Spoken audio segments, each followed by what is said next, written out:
most blatant mass assassination you could ever see. You've got a situation where, first of all, they get all those people on one plane. I found that quite strange. I mean, members of the royal family never travel together, do they, on planes? Or, you know, the main ones anyway. It's come down, and you can go on the internet, you go on my website, and you can see film of the crash site, and people were not allowed near it. Journalists were not allowed near it, but bodies. And there are no luggage. And it didn't actually crash from a great height, so, you know, it's pretty much intact. Where are the bodies and where is the luggage? There's nothing. It's just a plane and debris from the plane.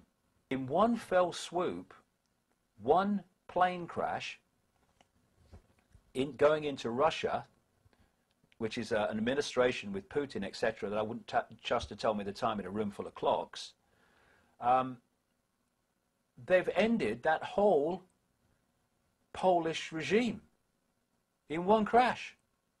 They're back to a blank sheet of paper in Poland. We've got to start again, including academics, historians, all these things, all these people. And no way that was an accident. No way in the world that was an accident. It was mass assassination. And because the mainstream media are so pathetic, in fact, pathetic is not an adequate word to describe them, they get away with it. Okay, here's the news. There's been a plane crash and it was an accident and it's terrible and now we're going on to the next story. What translated they're saying night after night, hour after hour is, here is the news.